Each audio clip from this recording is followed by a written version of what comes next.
Shamshad Ahmad Khan Sahib foreign secretary Pakistan ਦੇ ਰਹਿ ਚੁੱਕੇ ਹੋ ਤੁਸੀਂ, ਤਾਂ ਸਾਨੂੰ ਥੋੜਾ ਜਿਹਾ ਗਾਈਡ ਕਰੋ ਕਿ ਅਗਰ ਸਿਚੁਏਸ਼ਨ ਇਹੀ ਰਹਿੰਦੀ ਹੈ ਜਿਹੜੀ 2025 ਵਿੱਚ ਹੈ ਵੇ, ਸੋ what do you foresee in 2026 when it comes to, like, you know, relations with America, one, Russia, two, and the emerging superpower China?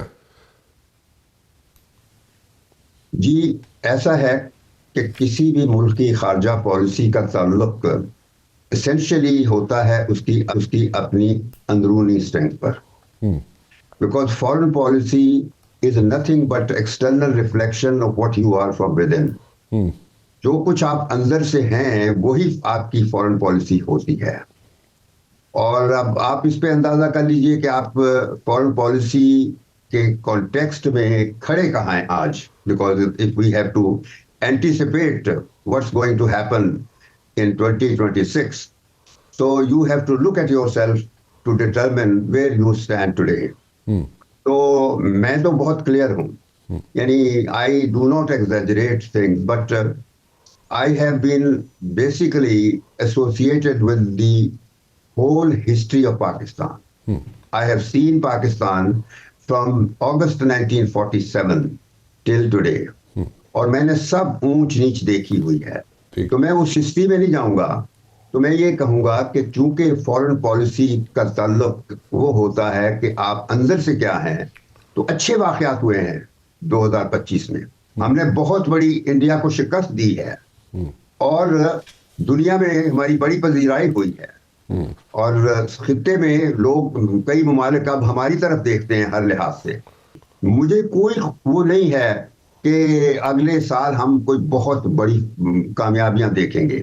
अभी तो हमारे चैलेंजेस शुरू होने हैं, क्योंकि ये जो ट्रंप के साथ दोस्ती है, ये मैं बताऊं, मोदी जो था वो ट्रंप का बड़ा फेवरेट था, लेकिन ऐसे सेकंड्स में वो फिर वो गया है जब ट्रंप का मूड है। Trump is not a politician nor he is a diplomat, he is basically जुआरी है, he is a poker player, और वो अपने ज़ाती मुफादात देखता है और उसकी बिना पर वो हर रिलेशनशिप को डील करता है।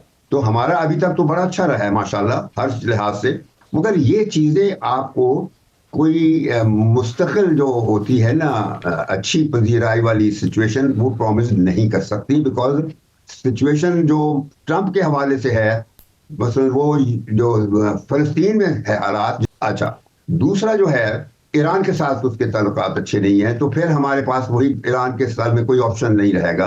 इसी तरह वो यूक्रेन पे भी लड़ाई, यूरोप के साथ लड़ाई लड़ रहा है, तो हर लिहाज से वो अनप्रेडिक्टेबल है। इंडिया के हवाले से सिर्फ इतना है कि हमें प्रेफर कर रहा है, और आजकल मीडिया में भी, अमेरिकन मीडिया में भी इस किस्म की बातें हैं कि हमें बड़ी अच्छी प्रेफरेंस मिल रही है, लेकिन ये चीज़ें रिलायबल नहीं है। इनसे आप अपने मुल्क का फ्यूचर नहीं डिटरमिन कर सकते। मुल्क का फ्यूचर उस दिन आप डिटरमिन कर सकेंगे। तो ये चीजें करती हैं कि आपका ना इकोनॉमिक प्रोस्पेक्ट कोई नहीं है, आप एयरलाइन तक अपना नहीं चला सकते, आप स्टेशनों को प्राइवेटाइज कर रहे हैं, हर चीज प्राइवेटाइज जब हो रही है, पीआईए को प्राइवेटाइज कर दिया है, तो ये इस लिहाज से प्रोस्पेक्ट्स इतने अच्छे नहीं है, बदकिस्मती से। ये मुझे बड़े अफसोस से कहना पड़ता है, लेकिन अल्लाह करे कि ये मामले जो हैं ये सॉल्व हो जाएंगे और मुल्क में एक हार्मनी पैदा की जाए, तो थिंग्स कैन बहुत एमिलिएट हो सकती हैं, और जो बैरूनी तौर पर हमें सक्सेस मिली है वो फिर अंदरूनी स्ट्रेंथ की बिना पर परपेचुएट हो सकती है, वरना ये बिल्कुल खाली हो रहेगा। ये है मेरी बात।